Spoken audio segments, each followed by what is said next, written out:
senhor presidente, nobres colegas, público que nos acompanha.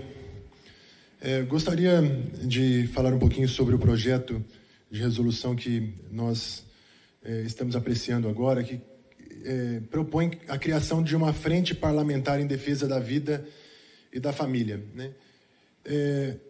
Essa frente nasce com a visão de instituir no âmbito da Câmara Municipal de Valinhos um espaço adequado de diálogo entre o poder público e instituições da sociedade civil que possibilite planejar ações, avaliar e aperfeiçoar as políticas públicas para promover o fortalecimento da instituição familiar, célula básica da sociedade, que por sua natureza deve receber especial proteção do Estado.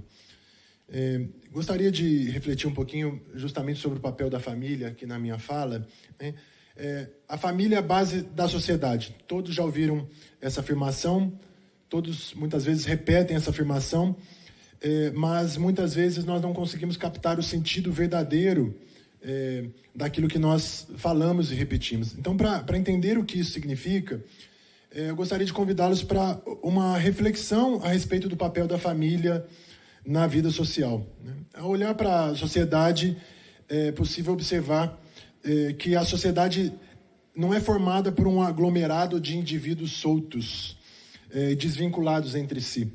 Ao contrário, ela compreende um grande número de unidades sociais menores, as quais as pessoas podem fazer parte. Empresas, sindicatos, grupos políticos, grupos religiosos, instituições da sociedade civil, entre outras, né? Se a gente aumentar o foco em busca da unidade mais básica da sociedade, nós vamos encontrar aquela que é a elementar, que é a família, né?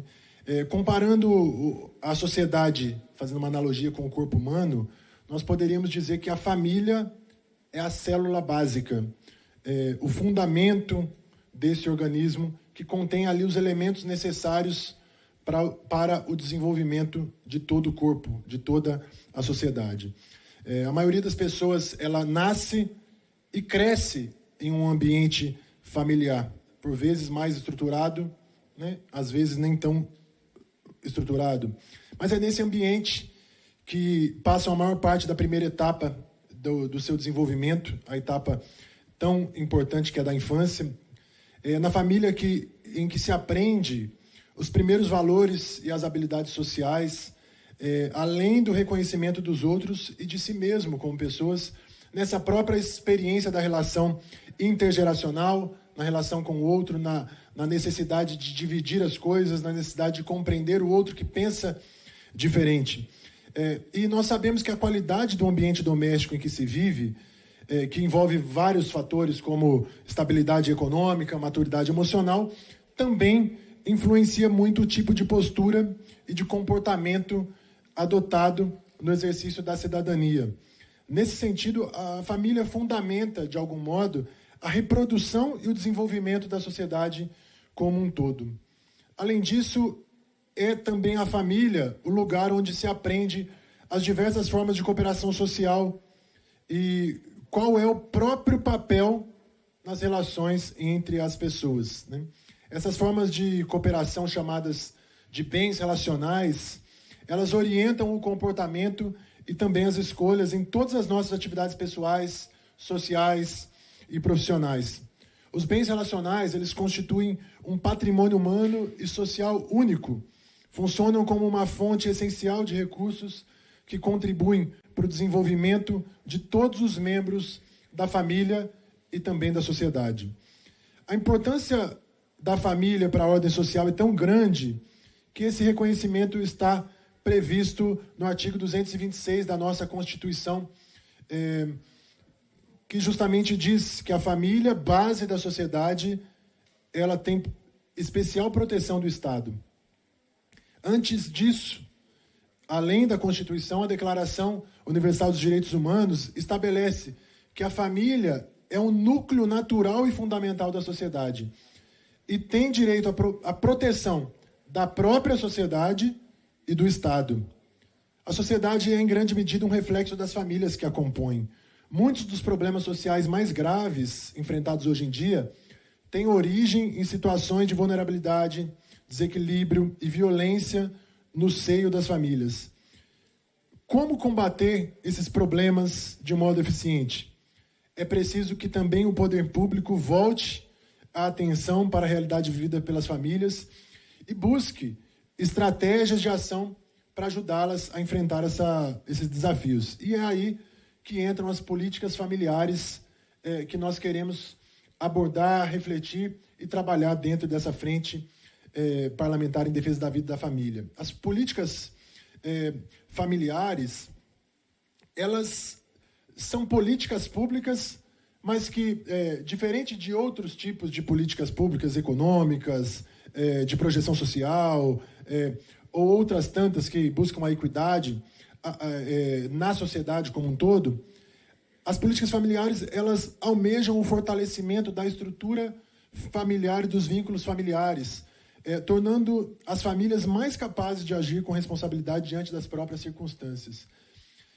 Hoje nós temos no governo federal uma Secretaria Nacional da Família que tem feito um trabalho formidável, inclusive em conformidade com as diretrizes, por exemplo, da ONU, né, com o relatório geral da ONU de 2019, que diz justamente que políticas familiares ajudam na erradicação da pobreza, aumentam a proteção social dos indivíduos, sobretudo dos mais vulneráveis, e tem se espalhado ao redor do Brasil experiências que, por exemplo, diversos países europeus já tiveram a oportunidade de realizar, valorizando, né, os núcleos familiares, dando possibilidade de um equilíbrio entre o trabalho e a família para mães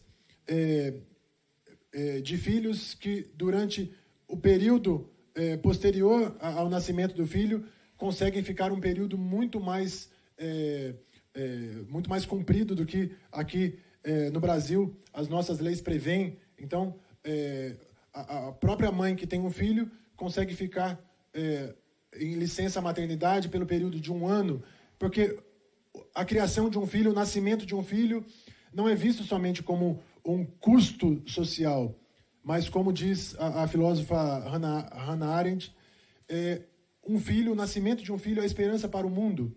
Então, toda a sociedade, a partir dos próprios programas de previdência, custeiam a possibilidade de que os pais possam acompanhar, sobretudo nos primeiros meses, no primeiro ano, ou às vezes, em alguns países, nos primeiros anos, até às vezes a entrada na faculdade, né, com alguns benefícios àquelas famílias que contribuem, né, para garantir o futuro daquela própria sociedade.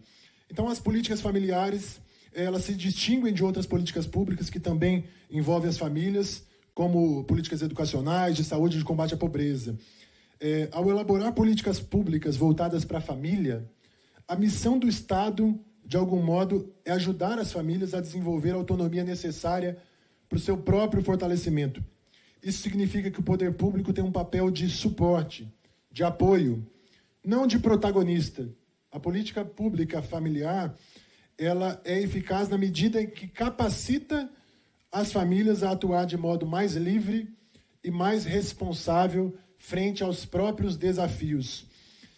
Assim sendo, ao ajudar as famílias a fortalecerem os seus vínculos e bens relacionais, o Estado ele deve se pautar sempre pelo chamado princípio da subsidiariedade, ou seja, ajudar as famílias a se tornarem cada vez mais independentes, sem invadir a sua privacidade e aquilo que lhes compete, né? Eu gostaria muito de agradecer aqui aos vereadores que assinaram esse projeto comigo, o vereador Fábio Damasceno, o vereador Tolói, o vereador Tiago Samácio, e agradecer aos demais vereadores pela possibilidade de nós apreciarmos esse projeto. Eu peço o apoio de todos os nobres pares para que nós possamos aprovar esse projeto, estabelecer essa frente e, em conjunto com a Secretaria de Assistência Social, de Educação, da Saúde, fazer uma reflexão sobre a perspectiva da ótica do valor da família, analisar e melhorar as políticas públicas do município. Muito obrigado. Agradeço a todos que, de algum modo, têm apoiado e acompanhado também os trabalhos de construção dessa frente parlamentar. Obrigado, presidente.